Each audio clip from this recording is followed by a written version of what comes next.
Fair. but the laptop's got to work for now. Fair. I'm getting So. a laptop for Christmas, so Are you? yeah, I think that one. Mac? Yeah.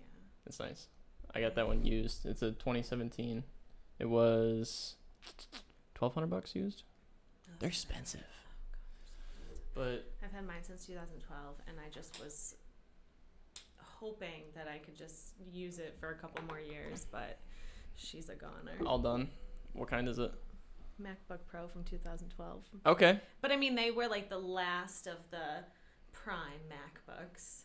Now, they just don't last as long. No. Nothing lasts as long. Well, I heard something somewhere. We're live right now, by the way. This is officially turned on. Yeah. And you gotta keep this like Oh, do you want me to keep relatively it close, but you can move it, whatever you gotta do. Okay. I heard something that they make them so that they intentionally like crap out, so you have to buy another one. That's what I heard too. Isn't that crazy? I know. I think it's It's a scheme. It is. It's such a scheme. scam. Oh gosh. No, but I swear they do that. They make it so nothing is compatible with your phone, and so like after 2 years, you're like, well, nothing works, so I guess I have to buy a new one. Guess I gotta buy another thing. Yeah, I'm like, the one thing a phone is supposed to do, I can't do. All right, Yeah. let's move on. No bueno. So, in Boston, you sang too? Yeah, well, okay. So in high school, I used to sing. Like in high school, I used to sing the national anthem for swim meets. Oh, that's sweet. Yeah, I used to do it in college too. I wouldn't say I'm like the greatest, but I can like... You're better than the layperson. I can like sing a few bars. My grandmother was a professional opera singer down Really? in Corpus Christi. Yeah, so it's in the genes. I guess so. I don't know. But I ended up going... I had taken singing lessons when I was younger, and then off and on throughout college. And when I moved to Boston, I was like, hey, you know what? Let's try opera. I don't know. We'll see how it goes. So I did that for a couple months, and it was really cool. But it's a whole different category, I guess, of singing that is just very difficult. Well, I bet, and when it's not high school anymore, it's at the collegiate level. I gotta imagine it's well, different and ball game. yeah, just like the lessons in general. I was like, I don't know what you're saying or what you want me to do, and half the music is not English, so it was like not only learning how to sing opera, but all right, here, sing this in French or like Italian. I'm like, I don't know any of these languages. That's got to make it extra difficult. Like, here, learn how to sing and learn this language at the same time. Well, and that was always a huge issue, is trying to figure out like what vowel goes where, or where to put an accent on something. I'm like, this doesn't... And French apparently looks nothing like how it sounds. So I just kind of made up words as we went along. Then you for were the like, best. I'm done with this. Yeah, I moved back home at that point. I was like, I emailed the Syracuse Opera House, and they never got back to me. So Assholes. I said, you know what? Syracuse Opera, shame on you. Oh, I was like, who are you They're not pointing watching, to? don't worry, Yeah, no. who are you pointing to? I was like, oh, it's around here, around this corner. It's fine. I like to do things like that. No, that's fair. But yeah, never emailed me back. So there goes my opera career. I tried. That's all right. And where you went to BU? No, I went to Keene State. Keene State. Small state school up Okay. in New Hampshire. Yeah. It was a good time. Yeah? Yeah, I swam there. So I really went for swimming. Our coach was pretty well known at the time. He ended up going to coach the paraplegic Olympic team. Whoa. So I kind of went for swimming, not really knowing what I was getting myself into. But I did that for 4 years, and I was a biology major. Did some research. Jumped around a little bit. Yeah, I mean, I swam for 4 years. In between swimming, I boxed, and then I was a biology and psychology minor. So that's when I got into the whole head injury stuff. And then you were like, why am I boxing? my first day on the job after college, it was a concussion center. It wasn't a concussion center. It was at Boston University, the Right. Chronic Traumatic Encephalopathy Center. Say that 5 times fast. It's a mouthful. It took me like 6 months to figure out how to say it. But the first day on the job, I think I was interviewing. I hadn't even gotten it. He was like, so I see that you're a boxer. So in order to take this job, you're going to have to stop that. And I was like, fair enough. We're like, I'm working with people who have severe brain damage because of getting hit in the head. So I guess that's fair. It's like, working in the lung area of the hospital and smoking cigarettes on your lunch break, right? Yes, it's exactly. Probably not the best thing. Literally what it is. So yeah, I was like, all right, I guess I'll stop. But then very recently picked it back up again. Boxing? So, yeah. Really? I just started like a couple months ago. Yeah. So where do you box around here? So it's a personal trainer. Okay. And he's down at Pastime Athletics right on, I think it's like East Salina Street. Okay. It's right by Destiny. Oh, all right. And yeah, so I just started there and it's a lot of fun, but the problem is that I'm a semi-competitive person. Modestly say semi. Semi. And so what happens is I end up training and I'm like, oh, well, why am I doing this training if I can't, put some of this to use? Right. So I'm like, oh, I'll like spar a little bit. Like, we'll just go light. No one's going to hit me in the head. And then once I'm like sparring, I'm like, well, if I'm doing all of this, why not just take a fight? It's the same thing, just a little bit harder. So that's how I get to taking a fight, which I've already started thinking about again. And I was like, I should not be getting hit in the head. Like, that is crazy. So you were boxing, yes. and then you took this job at the center that nobody can pronounce. CTE. You can just say CTE Center. Learned about brain injury and why you shouldn't get hit in the head, and now you're getting hit in the head again. Yeah, that is wild. I'm working on my head movement so I don't get hit in the head as much. Yeah. The Mayweather just ducking right? everybody, right? My grandfather, actually, the one that was married to my grandmother, who was the opera singer, he was a professional boxer down in New York City. So, yeah, they have a whole interesting past. But, that's wild. Yeah. My whole family history. That's like I love family history. Sorry, I'm like jumping around. No, you're fine. I just kind of talk and hope for the best. But yeah, our family history is wicked cool. So like my grandmother obviously was an opera singer down in Texas. My grandfather was a professional boxer in New York City. Our family, like Tonka toys. Okay. My family started Tonka toys. What? And then like sold like when it first started, not like but they were like in what is it, Minnetonka, Minnesota, I think, something like that. Sure. I think it's Minnesota that they were in. Minnesota or Michigan? No, I think it's Minnesota. I'll take your word for it. But yeah, so it's just like I have so many like weird things in my family. Yeah. That's so cool. The Vanderbilts, the Vanderbilts? Yeah. My grandmother lived with Eleanor Vanderbilt, who then was Eleanor Whitney. She was married into the family. She lived with her for a while and sang with her. So I was like, weird connections. That's crazy. Yeah. But that's why I was like, I think it's always interesting to hear about your family history. No wonder you think family history is so cool. You've got so much of it. I think we had a castle at one point on one of my sides. Whoa. Yeah. Not just a house, a castle. A castle. They were Baron and Baroness. Yeah. I did the 23andMe. Did you? Have you done that? I have. Okay.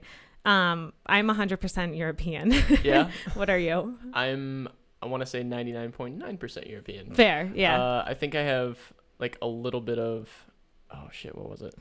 I want to say it was like Native American. Oh, but okay. I'm not sure.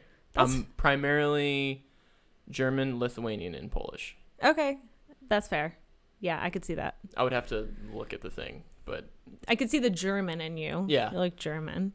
Scut. Yeah. Scot. Yeah, Scottish. Let me hear your best Scottish accent. Oh, yeah, I don't think so. I have nothing in that department. Oh, well, I'm not an accent person. No. My sister lives in Belgium, though. Oh, really? She's actually currently moving to London, but yeah. That's sweet. She's lived there for 6 years, something like that. She's never coming back. No? Had enough? No. She just loves the European lifestyle, which I don't blame her. I mean, it's very... I feel like it's much more relaxed, and they have better food. Seems it. I know. And again, the food's better, so... Yeah, well, don't want to get into the American diet thing, but... Yeah. I do love my fast food, but... Yeah, I hear that once in a while, like a 1:30 a.m. kind of thing. Oh, fair. Yes. I feel like everybody has those, though. I'm an ice cream guy. Like, if I'm going to eat something bad for me, it is ice cream. Ooh. All day long. Okay. Like... You and my grandmother would get along very well. Yeah. She eats it for breakfast, lunch, and dinner. Yeah, I've done that. I have done that.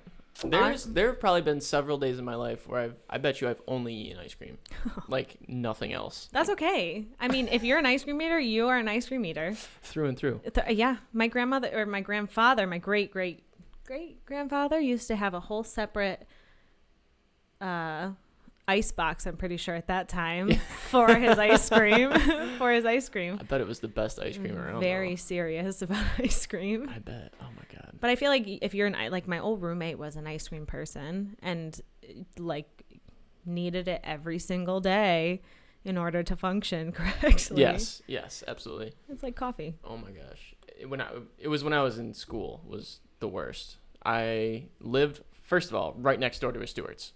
Oh, bad news. I went to Oswego. Oh, so there was a Stewart's literally in my backyard. Okay. So every week, $2.99 for a half gallon of ice cream. They rotate the flavors, like the special deal. And every week, like me and my housemates would get a half gallon each to ourselves. It was terrible. And just wake up in the morning, like get a spoon, take the half gallon out, just like right before class, in between class, come home, like. That's there fair. was never a bowl. There were no bowls. It was just a carton. I was gonna say, why dirty a bowl? No, it's silly. It's it silly. It is. It's really silly.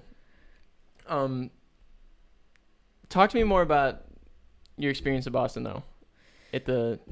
So you get this job, got to quit boxing. Yep. And you're like, okay, I'm knocking my brains loose. What's going on here? So, how did you get into that? How did you even wind up there? At the center? Yeah. So in college, I did research on CTE. I did a couple of independent studies learning about it. And because I was boxing in college, I lived with all boxers. I didn't have, I guess, the traditional college experience. I lived with, one was a student, but my senior year, I lived with two girls that were like 30 and were boxers. And we all boxed together and just, I don't know. It was like I loved every minute of it, but very non-traditional for college. Yeah. And so I knew of CTE, and there were a couple people in the gym, obviously, who you're like, oh, something's a little off with you. So, so I feel like, that kind of led me to, I was a psychology minor. Right. So I kind of paired up with the professor, and he was really interested in the brain and brain injury. And so I ended up, like I said, doing an independent study with him, doing research on concussions and brain injury, and then it slowly turned into CTE because that was starting to get big. Right. And so for people who don't know, CTE is a neurodegenerative disease caused by repetitive subconcussive hits to the head. So basically, it's not the concussions that are necessarily bad. It's the small little hits, like, okay, in soccer, when you hit a ball, that would be like a subconcussive blow where you're not necessarily getting any signs and symptoms, but I mean, it's a blow to your head. Right. And so it's all of those tiny little hits to the head. And if you're a football player, especially when you get to the upper level, high school, college, professional, right, they're getting hit like hundreds of times a day. Yeah. And so after a while that builds up, and It can cause behavior issues, mood, instability, a lot of depression, suicidality, aggression, motor issues, memory issues. Jeez. So it just, there's multiple categories, but it really just causes just absolute destruction in the person and typically their family. So, but I studied that in college, and then I ended up getting an internship there working with, so right now there's no way to diagnose CTE in a living person. Really? Yeah. So because we have no diagnosis, you can't have a treatment. And on top of the fact that it's like Alzheimer's, where it's nearly impossible to, I mean, not impossible, but it's very difficult. And we have yet to find real solutions to neurodegenerative diseases. That's a mouthful too. Yeah. So I worked with athletes from, I think it was like high school to professional athletes, but all different types. I mean, there were like wakeboarders who we had interviewed, and basically it was a study looking across all sports and we gave them like a neurocognitive test over the phone a couple times over the course of a period of time, and like years basically. Okay. And we would record the results and then use that data to show if there was like any type of decline or anything like that. And then from that job, I ended up getting a recruitment position to recruit participants for the study. So the second study I worked on was called Diagnose CTE. And basically it was trying to determine a diagnosis in living people or living athletes. Okay. And so I worked on the recruitment side, recruiting athletes mainly. So we had controls, professional, and then college level football players. And so I would talk to them, talk to their families, make sure that they were able to give consent to do everything. Right. Got them enrolled in the study. So how many people were in the study?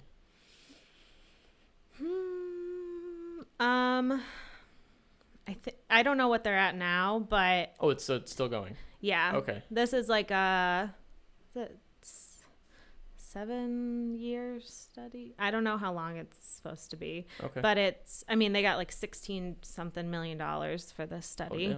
It was across four sites across the U.S. So we had a clinic in Boston, New York City, Arizona, and Las Vegas.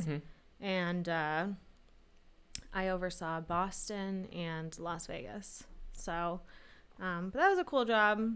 I didn't love it. Yeah. I just realized science was like not for, I love sciences, but being in that environment. In the trenches. Yeah. And it's not like an overly stable environment when it comes to, once the study's done, now what? Unless you want to go get your master's or your PhD and academia. Yeah, I didn't want to do that. I didn't want to do that. I can find it on YouTube if I want to for free. Yeah, seriously. So, yeah. But you still have the experience to talk about it on a podcast. Exactly. Yeah, exactly. It's weird. I've never done a podcast. Crazy. So, there's no way to diagnose if somebody has CTE. No. In a living individual. In a living individual. Real quick, is there a difference between CTE and TBI? Traumatic brain injury? Yes. Okay. So traumatic brain injury is typically after one concussion or one traumatic hit to the head. Okay. Which causes a lasting effect. Either, any type of lasting effect, I believe. Okay. Whereas CTE is, you may have no documented concussions and get CTE. Right. Or no, major hits and get CTE. And it's because of all the small little hits you get on a regular basis. Okay. For instance, autism. Mhm. There are certain types of autism where they'll bang their head into something where it's, I don't know what it would be considered, but it's like a behavioral thing. And they found CTE in children or adults that had that Really? with their autism, because it was just like and they weren't even like hitting their head that hard, but enough to cause those subconcussive blows, and eventually. That is wild. Mm-hmm. The problem is that it doesn't come on until you're like usually mid-40s. Oh, so lovely. Yeah, so Played football and hockey. Looks like I got something fun coming my way. Yeah, My yeah. 40s. Were you an enforcer? At one point when there's like a weird period where, because like when I started playing hockey when I was 7 years old. Okay. You're not hitting each other when you're 7 years old. So you could start hitting at 12, I believe. And so when we could start hitting, I was like overly all about it. That's fair. And I just to the point where it was like unnecessary, like bad. 12-year-old boys though, like I feel like that's the age that yeah, just like going for Yeah. it, you know, like just not the best. Like I don't know. I look back on that, like my behavior, or at least how I remember it, because you know I can't remember when you're 12 years old that well, like specific instances, but just being like, wow, I was an idiot. I was such a goon. Like you were 12. I know. Yeah, I know. you gotta But give still. yourself some slack. Nah, 12-year-old self, you got to step it up, man. Oh man, it's like when you look back at pictures and you're like, oh, who let me leave the house? It's like that awkward stage. Exactly. That's how I felt. Like, wow, I was out there doing that in front of all these parents. Like, my parents are probably in the stands. Like, He's "Hey, we not don't- mine." He's adopted. Yeah, who's this kid out there? But That's funny. yeah, I was overly aggressive at one point in hockey. And like, I mean, it's always an aggressive sport. Like, you're getting hit, so I definitely have CTE.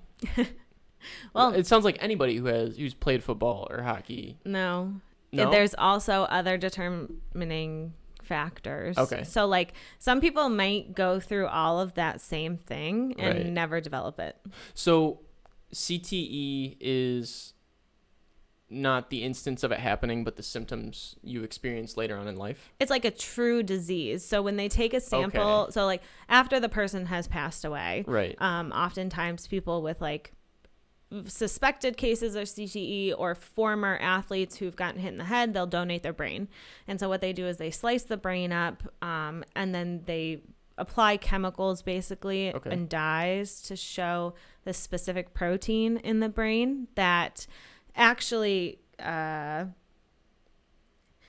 so I don't know how to say this in like a like you have all these like nooks and crannies in your brain, Okay. basically. Like if you look at a brain, it's a bunch of like squiggles. Yeah. On Squiggles, the right. yeah. So on the bottom side of that like squiggle or like the valley, Okay.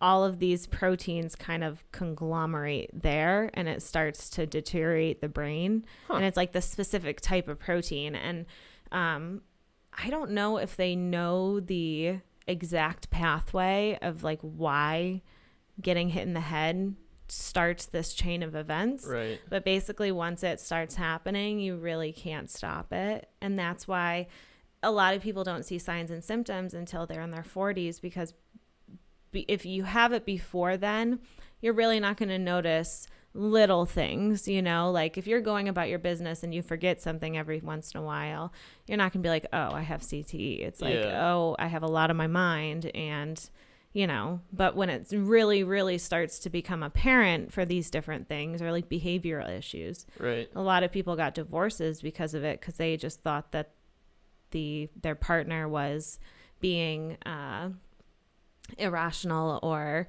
dramatic or whatever it was. Really. But then found out later on that they've most likely had CTE, and so the wife has come back or something like that, because now they know it's an actual definable disease. Yeah. The same thing as Alzheimer's or the same thing as any other like diabetes or something like Yeah. that. So Interesting. yeah, and it's I think they said that they were nervous it was going to be like an epidemic at some point because all the people that we were looking at were mid 40s and up. Right. So if you think about it, a lot of them didn't have Pop Warners because it didn't exist.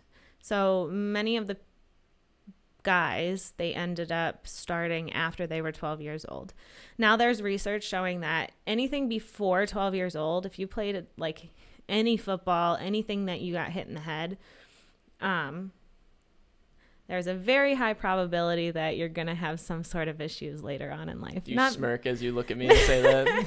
Not meaning you're going to, but it's just like, I think it's like statistically or something they said that there's a concern of having some issues later on in life. But they could be minor. Like I said, there's genetics that are involved too. There's a lot of different factors that are involved because I'm pretty sure that they don't know whether, like, why some people get it and why others don't.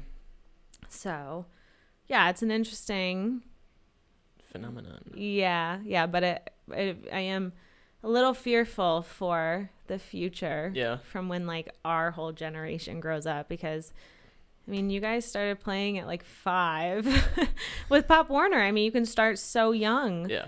Where in reality, I think there's been research showing that there's no difference between a kid starting before 12 in football versus after 12, like ability wise. Really? Yeah. Huh. That's strange. I know. Well, so actually, maybe not. I mean, a certain amount of your athletic ability, I'm sure, is genetic. Like, you can only improve so much. Right? Yeah. I don't know. I mean, that's wild. Yeah. But there's no diagnosis for it. So, like, how could it be diagnosed in the future? You said they were working on figuring out a way to diagnose it, right? Yeah. So I don't know because I was there when they started the study. And so I don't know how far along they've gotten at this point. But I mean, through various brain scans, through various cognitive testing, we were taking saliva samples to test certain, genes or just proteins that are in you or something, just different factors that may attribute to developing it or having it. Right. I would think that the biggest indicator would be like a brain scan to be able to like mark the protein in the brain while a person is still alive, but it's just so difficult. Yeah. I can imagine, well, I mean, I don't know what the technology is like, but you were talking about the proteins that conglomerate in the conglomerate?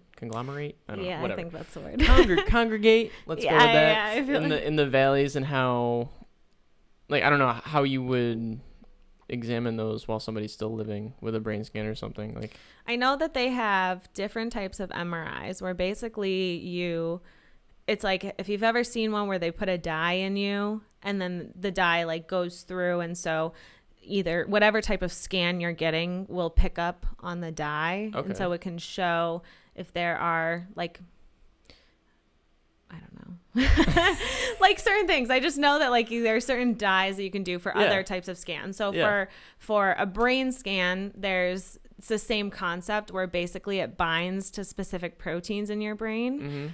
And the scanner is able to like track where it bound to. Okay. But again, I don't know if it's overly accurate because I think it's called like an fMRI. Okay, yeah, for that. Yeah, and something like that. I don't know. It's been a while now too. So like all of this is just now coming back to me. I imagine. Oh man, getting the juices flowing again. Yeah, I was like, I remember some of this stuff, but it has been a bit. I moved back here in April of 2018. Okay. So I guess not that long. Not terribly long. A year and a half, year and something. Yeah. Are you ever like get curious about where it's at? Or anything? Like, do you still have contacts there? I do. Yeah. Every once in a while, I'll like reach out and we'll talk. But I'm so bad at keeping contact with people. It's so funny. It's even though like you have the phone and the internet and all this, it's so hard. It is so hard to keep up with people. And it seems like such a excuse or like a lazy excuse, but I'm like, I just can't get myself to text some of these people some of the times. I don't know why. Like, I'm just so bad at communicating like that. Yeah, it's like you get your phone out and you're about to text them and you're like, they're gonna be like, what do you want? Like, or like, hey, yeah, like what do you say? Like, I'd yeah, much rather exactly. pick up the phone and like have a conversation and be like, yeah, let's catch up on everything, and then I'll call you in 6 months again. yes. Let's get on a regular 6 month call. Yes. My brother does that all the time. He like doesn't text hardly ever. He well, if there's something to discuss, he'll just call me or like FaceTime me. Like, I think it's like, wow, that's smart. Yeah, because then you can like say everything. Nothing gets skewed, because sometimes when you're texting, like emotions and stuff like that. So I'm like, sarcasm, you never know. Yeah. Like, or a conversation that's supposed to take 10 minutes takes an hour and 10 minutes. They text me back. Yeah. If I could throw my phone out the window, I probably would. But my job is on my phone. Same. So. It's tough. Oh, it's gosh. tough. But yours is more technology than I am too. So yeah. Well, it's funny, since I use social media and everything so much, I don't use it as much personally. Like the feed on my phone, like Facebook feed. I mean, on my computer actually, I have a Chrome extension that turns the Facebook feed off. So like if I'm on Facebook, the middle of it is blank. Like, can't see what you're doing. Sorry. Like, I mean, not really sorry, but it's nice though, because then you don't get dragged into something, or just. I mean, I don't know. It just sucks you dry. Yeah. Talk about other factors that cause depression and shit. Oh, like, my gosh. Just turning on the TV. Oh, God, no. The news. No. There is no cable in this place. Good. Absolutely not. Can't do it. I need someone to give me like a brief minute recap of everything that happened in the past week. And that's how I'm going to get my news. Yeah, seriously. But I don't know. Depressing. Condensing everything into a minute though has its own issues. Oh, like, absolutely. Well, I guess if it's not inclined politically one side or the other, then maybe not as much. But will that ever happen? Yeah, I don't know. Yeah, it's tough. But yeah, it's funny.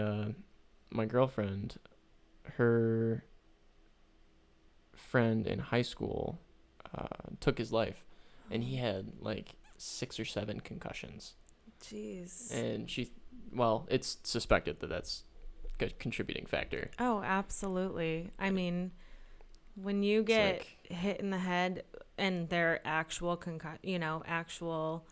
Not just CTE. Well, not just like a little, smack to the head, but something where you have to go like see a specialist or go to the emergency room or get knocked out or something like that. I mean, it does some damage. Yeah. Even one major traumatic head injury can do some significant damage. I had a pretty bad one. Did you really? I out of all the times like I got hit pretty hard or I hit somebody hard, I got a concussion because my feet came out from underneath me and I smacked the back of my head on the ice, like with a helmet on. But still, it's like I luckily was near the bench, but the time between when it happened and me being on the bench, like, I don't know, 20 seconds, don't have it. Like, no. Oh my gosh, nothing. You really hit your head then. Oh, yeah.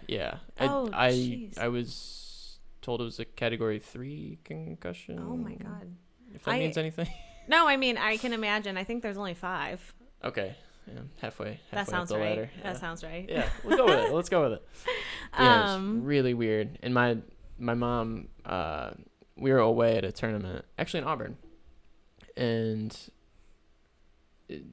my mom told me that like I was really spacey for the next like day or so, or 24 hours or whatever, and like I don't know, it just freaks me out. Oh, it freaks me out. And it's funny you say like people forget things and like you don't really notice. Like I leave like cupboard doors open now. Like I never used to do that, but I'm gonna say the past 2 years, I forget to close like the kitchen utensil drawer. Like I'm just like, you're like, how did this open? Who the hell left that open? Who left this open? What kind of asshole left it open for me to run into it? Yeah, I hit with my leg. Unreal.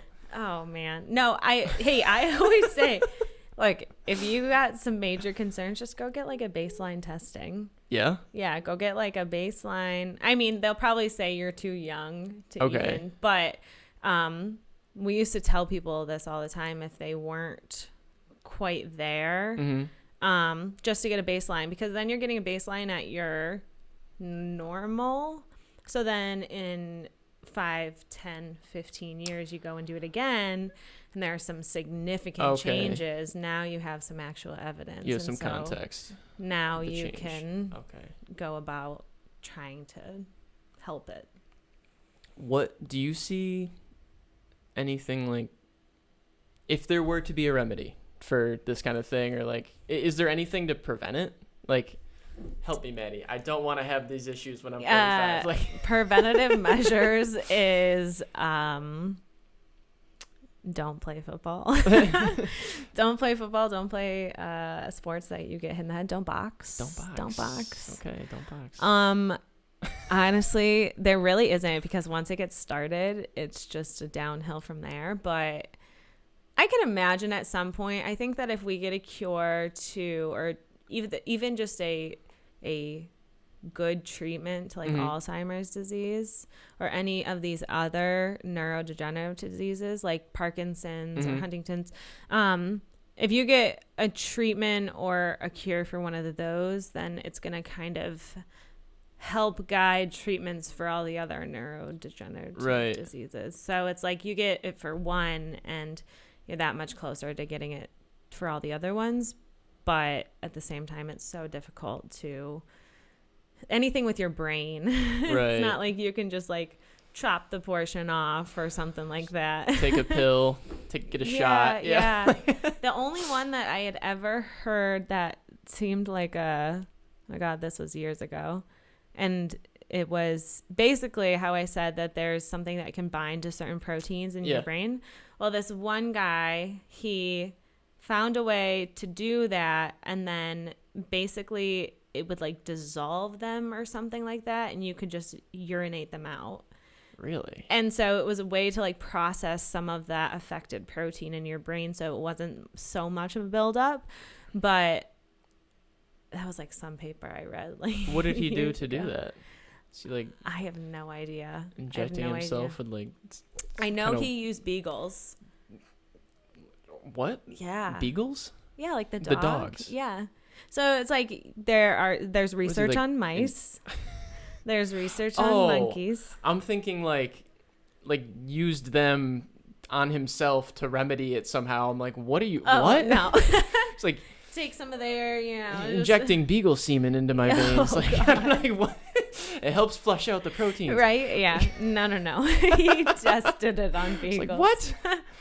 So beagles, I think, have like something to do with, they have a very similar brain, I guess. Okay. I don't know. But I'm pretty sure he used beagles. I know they're used in a lot of like brain studies. I sometimes sound intelligent. Other times I just kind of... You know a lot about this shit. You do. I did it for a long time, but... Yeah, you could tell. Yeah. But now I'm in a whole different direction. So now you're getting smacked in the head. Yeah, now I'm getting smacked in the head. Selling houses. Nothing what I went to school for. It's all right. I didn't go to school for marketing either, so I went to school for accounting. I did not know that. Way too dry for me. Way too dry. Oh gosh, numbers. I can't even imagine. Do you know how to do like your own accounting though, so then you don't need an accountant? Gun to my head, I could do my taxes. But let me tell you, I am never doing my taxes in my fucking life. Like, I do not want to even touch it. Really? Like, I'm so... No way.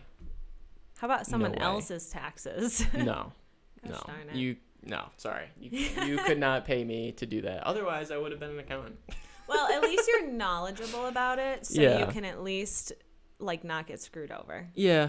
I have a numbers brain, so it worked, but when it came down to it, I was just like, get me out of here. How the heck did you get into marketing then? I thought I was always into psychology, and like I could always appreciate a good Geico commercial or something, and like the reason you remember like Hump Day, like all this stuff, like the way things stick with you. I think the brain is super interesting, except I chose to look at the fun parts of it instead of the insides of it. Yeah, the squiggles.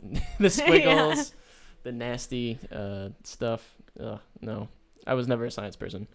Fair. What do you think about like diet relating to it? Do you think that plays a role at all? Because I know, or like exercise. Like exercise induces neurogenesis. Mm-hmm. I think lion's mane mushroom induces neurogenesis. There's some other like things like that. Yeah. Do you could that counteract it, I wonder, or be helpful at all? I can imagine it's helpful. I take that shit, so Yeah, I can imagine that anything like that. trying to do whatever I can. Yeah. Maddie. You're like, all right, what are the best foods for my brain? I'm Yeah. going to eat that for the rest of my life. No, I mean, blueberries I heard are really good. I know Okay. a lot of boxers will eat blueberries because they are good for Really? like neurocognitive stuff. Huh. Yeah, there's definitely certain like power foods that are good for your brain. Mm-hmm. Keeping your brain like active and responsive. I feel like in our jobs we tend to get a little we're not like learning as much, you know, and so we slow down, I think, just because we're not learning as much. So like keeping yourself like those puzzle games and stuff I heard are supposed to help. But yeah, I think anything to keep you healthy, but I wouldn't live your life trying to figure out how not to get it, because there's a good chance you're not going to get it either. You're fucked anyway. You're screwed. If you're screwed, it's over. If not, like, you know. Just live your life, you know? Yeah. You can't worry about everything because life is short. Life causes cancer, so. Yeah. I always say I could walk out right now and get hit by a plane, so might as well just live it up. Forget the bus. There's a plane coming down from SYR. Exactly. I'm pretty sure that like there's like you're more likely to get crushed by a vending machine than like bitten by a shark or Really? like die in a plane crash. I believe that. Yeah. I believe that. So like, okay, a vending machine could come out and kill me any day. Yeah. So just, live life to the fullest. Yeah, I guess so. That's wild. I had a therapist that told me to live life like scratch and sniff method. So to just go through life, scratch and sniff. If you like it, stick with it. If you don't, get rid of it. He was the one that actually got me into. So do you know that there's 2 movie studios that are in Syracuse now? No. Oh, okay. So Hit me. Other fun things. Educate me. So there are 2 new movie studios, I believe, in Syracuse. One there definitely is. It's over at Zog. It's like the old, it's like an old elementary school. Okay. I'm pretty sure. But it's called American High, and they've shot a couple big movies there. Really? And so I'm part of this thing where you can be like a background extra. Oh, yeah? Yeah, and you get paid for it. I got paid for like $200 for doing absolutely nothing. That's cool. And so you can like sign up and be a background extra, or there's like auditions, or you can like learn how to do more of like the film industry stuff. All right. But yeah, I was a background extra in a movie a couple months ago. What movie? It was called Paper Spiders. Paper Spiders. Yeah, I haven't seen anything about it since. It flopped, actually. Yeah, it didn't come out, so. My face was in it. I broke all the cameras. So. No, I was, we always joke around. I was like party girl number 27 or something like that, where it's like, you're just party goer. Okay. And I was in a frat scene, a high school party, and a Hawaiian party. So when I watch the movie, I'm be like, oh my God, that's my elbow. Yes. I'm on TV. That's hilarious. Yeah. But I always tell people, I'm like, it's so cool. Do it. That's wild. Where's the other one? I think the other one's in Brittenfield. Oh, yeah. I think. Out by Bridgeport. Yeah. Out by Bridgeport. Bridgeport's the place to be. It's popping. Yeah. Got a casino. I was going to say, have you been to the casino? I have not. I'm not a casino person, really. That's fair. My family is. My dad's side of the family is. Okay. They go enough for me. They're fine. Yeah. But my dad and my mom and I think my brother have all been there with like some neighbors down at the lake to the music bingo night thing. There's music bingo night. Oh yeah, like Oh, like shit, they'll I play a know clip that. from a song and you have to like identify it or whatever, like who sang it. Oh God, I would And it's not all be like good at that. all these like famous songs that are in movies that but you don't know who the hell sings them. Yeah. I think it's called Music Bingo. I want to. Sounds right. I think it's a Thursday night thing. Okay. I know Tuesday night is like senior night or something. 'Cause I yeah? made that mistake a couple times. You're in line with like 4 people with their oxygen tanks in front of you, like you go, Granny. Crushing it. Yeah, you should go though. Yeah. My aunt just informed us last night that she and my uncle won $13,000. What? There, and they're not gamblers. They like win for a night, and she won 12, and he won like 900 something. Really? I was like, I would have been excited over 200. Yeah. So What were they playing? I don't even know. I think it was like a machine one. Okay. I know people have had good luck though at Point Place, so maybe now's the time to go. I'm not a gambler. You're just a shill for Point Place. Yeah. That's all. Yeah. They're paying you to be on this podcast that nobody's watching. Maybe I should stop saying names. Hey, look, I shouted you out multiple times. I think I deserve maybe even $5 per name. I think I was talking to someone and I was like, hey, I could shout you out. I'm going on a podcast. Yeah. Never been on one though, so it's definitely interesting. I don't know people who like do them. Just something I wanted to do. Literally premise interesting conversations with interesting people. I have I've been reaching out to people, just like cold outreach to people. Yeah. Not trying to sell them anything. Not even trying to sell them a home. You wanna buy a house?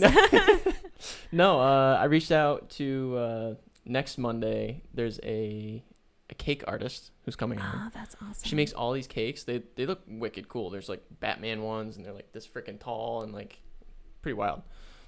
I don't know. Thought it'd be cool. No, that's I literally so searched fair. on Instagram like Syracuse and was just like looking at stuff and was like, oh, you look like you're doing some cool things. Like, want to chat? Neat. That's so cool. I have some people for you. Do you? Yeah. Oh, please. Yeah. Like, I got some. I mean, some of them I don't know, but so there was this one kid. okay. My friend and I never go out. My friend and I were like, okay, fine. Like, I'll go out this one night. And it was like 8:00 and we were like, ever ask me again, though. yeah, this is your one time you're cashing it in. But she was like, oh, like one of my friends, he used to be in the music industry and has recently tried to get back into it. So we're like, yeah, like we'll go support him. We'll go to, it was at like the cultural center, and it was a dropping of his album.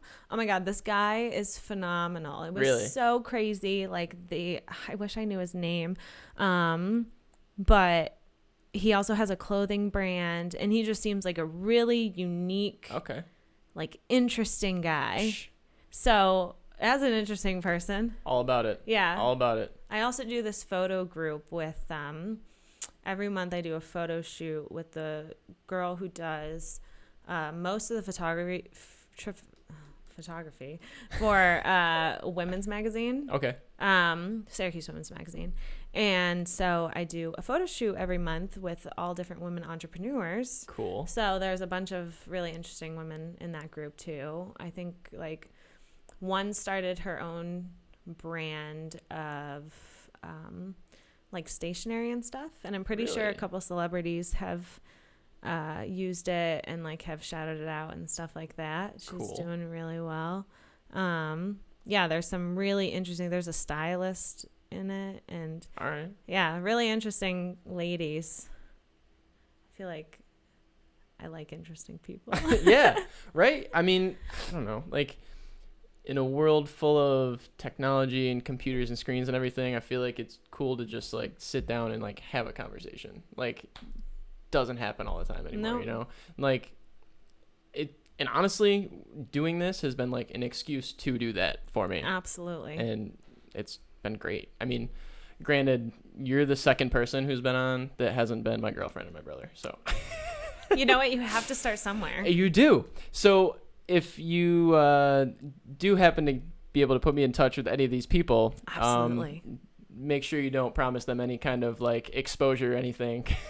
Because look, like now you got one more. All right. And hey, it will grow. We'll make it grow. Honestly, great thing about this for me is like if nobody listens to it for if 2 years, like, and I just do it, like, I don't care, because like I'm just enjoying it. Well, so whatever. And like I said, I never did this before, but basically we just had a nice conversation for like, it's just having a conversation. Yeah. Which is nice. I don't feel like I'm being like attacked with questions or something like that. Yeah, no. That's when I've reached out to people, I've been like, hey, like, premise, interesting conversations, interesting people, it's real laid back, informal, whatever. Just like, I don't know. I reached out to, it's funny you say that though, I reached out to a nutritionist. Okay. She teaches at Syracuse University. She has a PhD in the whole gamut. Oh, man. She's going to be on January 6th. And she messaged me and said, like send me a list of some questions or like things you want to ask me about. I'm like, I'll send you some stuff, but like, I'm just going to talk. Like, I don't know. Yeah. Like, I'm not going to sit here and grill you. Like, it's not going to be an interview. Like, no, I it's don't just know. like an interesting conversation. Yeah, whatever. Yeah, Wherever it goes. Let it It's flow. Cool. Yeah, exactly. Yeah, you just gotta. Real organic. Yeah. Like, Hey, that's the right word. Organic. Organic. Yeah, I don't know why I always say organic now. Just like. That's okay. It's like quinoa, quinoa. Well, yeah. I just think it's like, I don't know. Or I feel like organic is a little bougie, you know. That's fair. So I guess I say organic just to make fun of it a little bit. Okay, that's fair. Even though I eat a lot of organic things, like.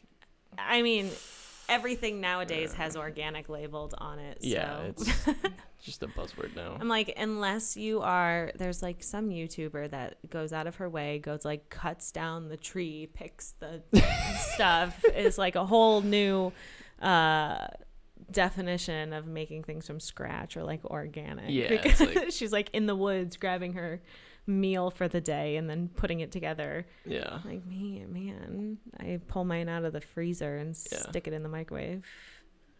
It's whatever. Yeah. I did kill a deer this year. Okay. So I got some venison. Are you a hunter? I guess. I hunted. Okay. It's the first deer I've ever killed, but was it I hard? just wanted the meat. Like, see, I'm not a big, what is it, venison? I'm not a big venison person. No? Because my dad. Ooh, you haven't had the right venison. Well, maybe that is it, but I don't know. I heard it's gamey. It is gamey. Okay. However, my dad gets these kielbasa, like sausage link things made, and the venison gets mixed 50-50 with pork, which gives it some more fat and more juice, because otherwise it's like very dry. There's not a lot of fat in it. And some of them have cheese in them. It's phenomenal. Okay. Well, if you put cheese on anything, it's true. It's like cheese and bacon. Yeah. Bacon on anything is just instantly magical. a 10. Yeah, instant 10. Instant 10. If you want to learn how to cook, throw some bacon on it. Yeah, just use bacon grease. You can make anything. Exactly. It's funny. One of the things I've actually thought is kind of funny is, like, you know me. I'm a pretty innocent guy. Like, pretty easygoing, whatever. Yep. But I'm reaching out to these people I don't know to come on this podcast, to come to my apartment. It's like, I'm trying to put myself in their shoes a little bit. I'm like, is this a little weird for them? Like, I don't want to, like, you know what I mean? Like, yeah. Like, yeah. But I think that, well, having like a mutual person in between, I think is nice if you have that person. Yeah. But yeah, I think there's some trust transferring that goes on there. Yeah. I think that I can't. I mean, people could still say yeah, like, oh yeah, of course. Yeah. But I feel like there's a little more hesitation in like if your girlfriend were to reach out and be like, hey, can you come over? Like, I feel like a guy versus girl thing is like a little different. Yes. Yeah. Absolutely. Not that you look like a creeper, but like, you never know nowadays. Yeah. Like, right.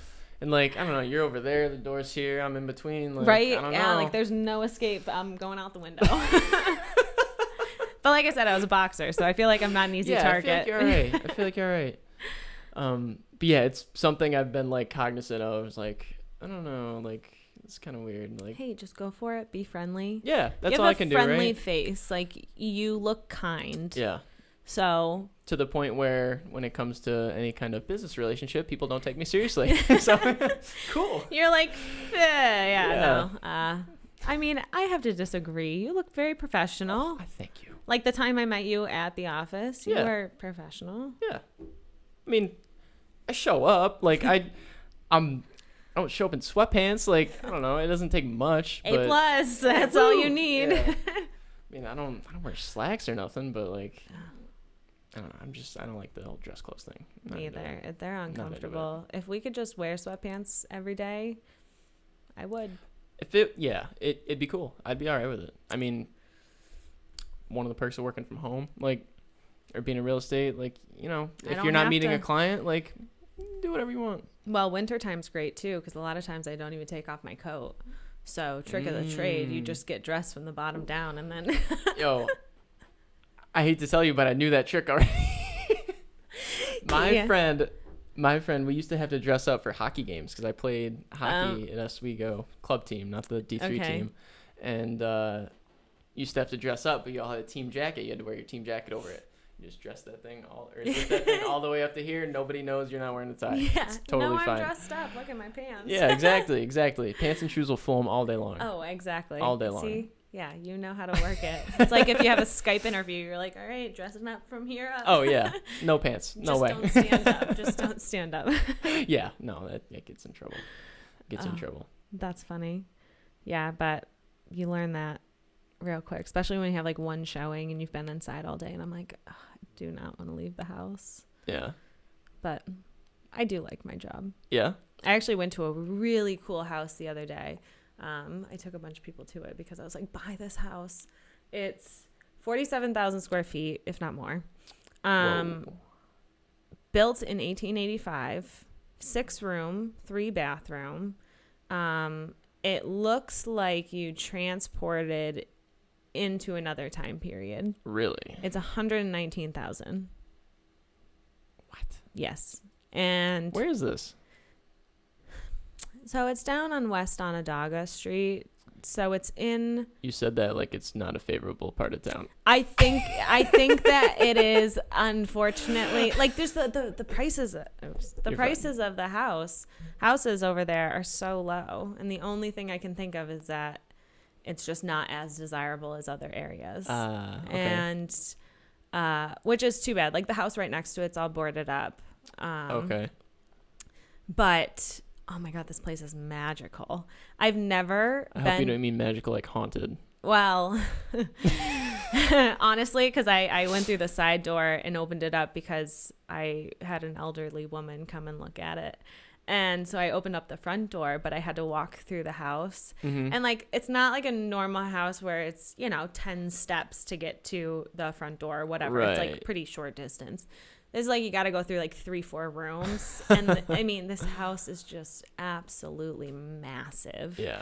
And so I walked in originally and I was like, I don't like the feeling of this house, but like I want it. But you should buy it. Yeah, I was like, I want this house. But I mean, gosh, it just, I've never been in awe so much with a house. Like all the, like, there was fabric on the walls and on the ceiling, like pleated fabric all the way up. There were chandeliers in every room. Whoa. There was fireplaces in every room. The basement had probably 30-foot ceilings. What? Yeah. It That's looked intense. like you were just walking into a dungeon. It was insane. Yeah, it was just, I want this house so badly. I want to live in a dungeon. Literally, like if you ever, I'll send it, I'll text it to you. Do. But if you want to buy a house, this is the one to buy. Yeah, I'm sure there's no restorative work that needs to happen. No, I said if you could get it for $90 and put like $250 into it, be golden. Yeah. But I don't know if you could sell a house for $300 over there. So, but yeah, God. It was just so gorgeous. Like the staircase, it was just like this big, not spiral staircase, but everything's brass. But curvy. It's not even curvy. It's straight, and then there's like a landing, okay. And then more stairs. But it's so ostentatious. Like everything is gold leaf. Like all the detailing is gold leaf on the walls, and like gold leaf all the way up the stairs. Really? And, yeah, like it's insane, this house. It sounds magical. I'm just picturing like spider webs and shit everywhere though. No, well, I don't think that there were really any spider webs that I had seen. But yeah, oh my gosh, I want this house. Yeah. So I was like trying to get someone on board and be like, okay, I'll decorate it if you want to invest and buy it. Yeah.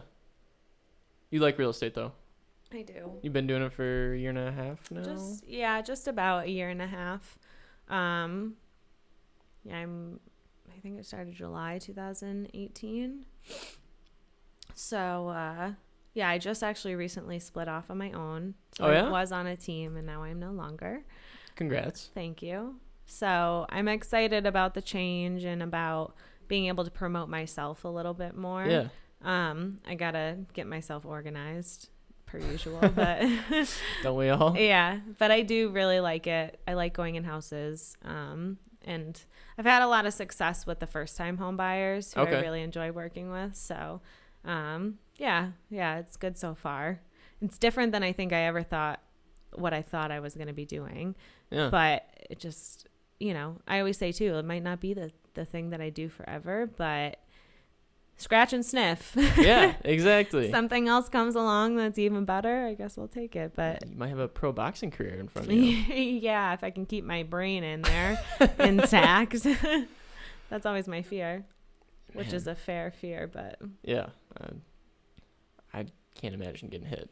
Like, it's not as bad as you think. No. It's like I got hit with a helmet on plenty of times, but yours is like getting hit with something hard or like the ice or a wall. Well, there was some locker room boxing that went on too. But okay. Still. Well, underground Fight Club. Yeah. First rule about Fight Club is you're not allowed to talk about Fight Club. That's right. That is true. It's a great movie. That's such a good one. I was actually joking because that house in the basement, I was like, Fight Club down here, and just make a giant gym and you just have underground Fight Club. That'd be some luxurious Fight Club with 30-foot ceilings. God, it would be so cool. What were we just saying? Getting hit, not as bad as think. Yeah, it's really not that bad. Really? And in a fight you have to remember that for the most part people aren't throwing punches that are like power punches. Jabs, right? Yeah, you're throwing lighter punches because in an amateur fight, well, in any fighting, it's based on how many punches you land. So it doesn't matter how hard you're hitting. Now, you're supposed to plan your power punches out. So, because if you just throw power punches the whole time, you are going to die. You're going to leaves you vulnerable, right? Well, you're just going to be so gassed. Oh, okay. The adrenaline, I think, that goes through you just exhausts you very quickly in general, just because you get thrown into a ring and they're like, okay, go take out this kid, and you have to be like, okay, well, they're trying to take me out, so I guess I have to try to take them out. Yeah. So I feel like just the anxiety and the emotional part is a lot, and then on top of like, if you were to throw power punches the whole time, man, I don't think you'd make it through like the first 2 rounds. But so the key is to like just not hit as hard and just stay relaxed. So then interesting. Yeah, I feel like I've never like fought in that kind of setting or done MMA or anything like that, but I feel like it's different when like you're playing hockey, you're trying to put the puck in the net. Mm-hmm. Like when you're fighting, you're trying to fuck up someone's health. Like essentially. Like when your health is more on the line, like the target almost, or essentially. I don't know. I just feel like that must make it so much different. Yeah, it's just a different experience. Yeah. Like I've only taken 1 fight, and so I'd love to take a second fight, because once you get over that first fight of like, okay, you are standing in a ring with someone who is like out to hurt you, basically. And so I think it's a whole different like mental challenge than I think what most people are used to. But after you do it once, I feel like it gets a lot easier, because you're like, okay, yes, this person is out to get me. However, again, you can't just throw power punches for the whole thing. You know, Right. it's a lot lighter that people are hitting, at least in amateur. And like, I'm not a professional boxer, so maybe when you get to a different level, might hurt a little bit more. But for now, it's really not as bad as you would think. That's cool though. Yeah. So you're thinking about taking another one? I've like thought about it. My trainer wants me to spar really badly. Which I'm really close to. I think I probably will this weekend. That's pretty close. Yeah. But I don't know. I lost my first fight, and so I'm a little butthurt about it. Okay. So I feel like I have to win at least one. Yeah. Like this girl had 3 fights, and that was my first one. Okay. And it makes a big difference between your first one. And I bet. Well, like even you were saying, the nerves and everything. just that in general, yeah. So I was like, maybe I'll just take one more, but I want to make sure that I know I'm going to win. Yeah. Like, I want to be so well prepared. But we'll see. That's cool. Would you fight around here? Mm-hmm. Mm-hmm. I know that is it Old Liverpool Road? There's a fight coming up. I don't know when it is. I think it's in the next couple weeks. Was it January 24th or something? There's a place, and there's a couple guys from our gym that are fighting. Really? Yeah. So they do it. I mean, because Syracuse is a city, I think you have a couple more options. Like Boston, we had a lot of fights going on. Yeah, but like when I was in New Hampshire, it was so hard to find people to fight because 1, we're in the boonies. Mm-hmm. 2, trying to find girls to fight is just hard. So, but yeah. Not as many girls into it, I'm sure. No. And then like trying to match up your weights and like ability wise and stuff like that. So I think it's just like hard to find good matches. Mm-hmm. Even for guys. I mean, yeah, I'm always surprised at the number of fights some of these professional guys have taken, just because they'll like win a fight only because the other guy didn't show or something like that. So oh really? Yeah, like a lot of people won't show. They'll pull out last minute. Like if you can't make weight, that's a big one. Okay. That's different than not showing up. I just well, feel like, but I think a lot of people also don't show up if you find out that the ability level of the person you're going against is like way above yours, or just like you're you gonna watched the wrong lose. YouTube video. Yeah. Like right before you're like, oh crap, I'm gonna tap out on this one. You wait in line for the roller coaster for an hour and a half, and then you get to the front and you're like, no. Yeah, I lied, I can't do this. Just kidding. It's like, nope, you're going too late. Yeah. Oh, Jesus. So I think it's just boxing in general is just tough. Yeah. But usually the people that I've met in boxing have just been like some of the best people. I bet. Yeah. I feel like you gotta to be in that environment, you have to be a little more like mellowed out in a sense. Like you have to respect the sport. Yeah. And it's a better way to put it. Yeah, there's a difference between, I mean, like you can tell the brawlers versus the boxers, and you have to respect the like the technique and the footwork and all the little things that make boxing what it is, and not just pure just fighting. Well, because like you were saying, like you say brawlers, I can imagine like me locker room boxing and just brawling, going for it. Like you're gonna get jacked up by somebody who knows what they're actually doing. Yes and no. It's actually sometimes really difficult to fight brawlers, only because half the time they're very unpredictable. They don't like punch correctly, so they don't always follow like the rules of a fight. Like a lot of them will hold on to you a little bit longer or swing up and over. So like if you have like a big like up and over punch, it's gonna get behind you or something like that. And, interesting. Yeah, but at the same time, if you have good technique and you can see someone coming from afar, like a brawler is gonna leave themselves wide open. Yeah, they're just it's sometimes difficult to fight technique versus no technique, rather than like someone who has technique but just not very good technique. I feel like there's a difference. Sounds like you're encouraging people to be brawlers if they're not really good boxers. No. No. I mean, just swing, see what happens. Yeah, close your eyes and swing. That used to be my motto. Like, I have no idea what I'm punching. I'm just throwing them out there and hoping for the best. Hoping something lands. Right, yeah. All right, I got to check the time. I got a spin class to get to. What time's your spin class? It is at 5:45. Okay. Wrap this up shortly. One other thing I wanted to ask you about that I actually thought of a minute ago as we were talking about this, like,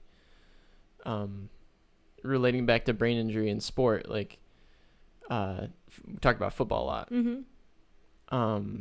You see way more injury and things like that in brain injury in football than you do in like rugby, where you don't have as many pads on. Right? Well, so rugby is another big sport where there's just a whole lot of head injuries. Okay. But the problem is that, so with rugby, they don't wear helmets. Yeah. As soon as we introduced helmets and stronger helmets in football, I mean, the idea in football is as a linebacker. Yeah. I mean, you want to take out the other guy in front of you. Right. And so you want to stun him, essentially. And so when you put on extra padding, that just means the guys in the front line have to be bigger and stronger and have to hit harder in order to stun the other person. So instead of preventing those injuries, the players have actually learned to overcome the padding and the helmets to hit harder, and so they stun more. Yeah. And so with like some of these other sports where they don't have as much padding, not as reckless. Yeah, because you don't have anything to, make sure that your head doesn't crack open or something. Yeah. Which helmets are really for making sure that you don't like crack your head open, or it's kind of like headgear in boxing. Headgear in boxing doesn't do anything. If anything, it amplifies the punch. So they've actually talked about taking out the headgear for amateur boxing because it doesn't help. The only thing it's supposed to protect is your face from getting cut. Really? Yeah. Because they don't want you bleeding. So, but yeah, any type of helmet, all the work that they're doing with these helmets for football and stuff, if they should probably just get rid of helmets altogether. Yeah. Because it's just making it worse. It seems like it. Yeah. Like, it's funny. I feel like it's an interesting metaphor for a lot of things in life. Like, you just pad yourself so you can just be reckless and have no regard for your own health almost. Like, it's like, I'm padded, so I guess I'm safe. Yeah. I can do whatever I want. It's like, what? No, that's a bad way to approach things. Mm-hmm. But at the same time, I get that all the concerned moms out there want their kids wearing helmets so they don't get all these injuries and stuff. So I get that too, but maybe you should just play rugby instead of football. Well, and I think a lot of people have the idea that like all that padding is going to help. And I think that's what's like instilled in kids and in parents, is that if you have a helmet, you can't get a concussion or you're not going to get any brain damage. Well, people don't realize that your brain is literally sitting in liquid. And so if you, like, even if you get into a car accident, you don't hit your head. Yeah. If you fly forward, your brain hits the front of your skull, causing an injury. Right. And so there, unless you had something to go inside the head and keep the brain still, nothing's gonna fix it. So we need some internal helmets. Yeah, right. You can design that. You'd be like a billionaire. Yeah, I bet. But yeah, there's really no. That's why I always am like, why are we spending so much time and money on making these helmets that, again, I mean, you can only do so much to reduce an impact. Yeah. Rather than just changing the way the sport is played a little bit. Right. Yeah, it seems like it just isn't a good long-term health model. No. But when we have a whole bunch of people walking around with like brain disease and injury and like 30 years from all of us millennials, then people might think more carefully about it. Well, I don't know enough about it, but I wonder if, you could see that trend in like things like Alzheimer's, like if there's been an increase in the diagnosis of Alzheimer's from like more people playing sports growing up and in getting more CTE in having those symptoms? Yeah, so I think wonder. a lot of times Alzheimer's is not diagnosed correctly. So a lot of times, like with athletes, then this is more of my personal opinion because we don't have like solid proof. But like back in the day, like my grandfather, I'm pretty sure had CTE just based on the information that my mom and my grandmother have told me about him and the way that he was and how he slowly started to deteriorate and the way that he did. Right. It is in line with more CTE rather than like Alzheimer's or dementia. Oh, okay. So I think a lot of it is misdiagnosed, and so we have like a lot of Alzheimer's patients, but it might be CTE. Really? Than Alzheimer's. What's the difference, real quick? It's literally just protein. It's a different. No, but like in symptoms. CTE has a lot more behavioral symptoms, where Alzheimer's is typically just, well, it's more standard to just have like severe memory issues. But I mean, if you were looking at one person with CTE and one person with Alzheimer's, and the CTE person had a memory category 1, they're gonna look very similar, if not identical. Okay. But it's the history of the football or the head injuries that's going to kind of separate, because one is purely genetic. Right. I think Alzheimer's is just genetics. Sure. Don't quote me on that. But yeah. So I mean, virtually they look identical. Okay. Huh. But they're different pathologically, which is internally. All right, we won't quote you on that either. My intelligence is fading towards the end of this. No worries. All right, let's wrap this up. All right. Thanks cool. for being on, Maddie. Appreciate it. Thanks for having me. Yeah, this was a blast. This was so fun. I'm just gonna come over and have fun conversations with you more often. You are welcome. You are welcome to come back whenever you want. I was gonna say you don't have to record it, but just have conversations. Sure. And for all the 0 people watching this, if you gotta buy a home, talk to Maddie. Whoop whoop.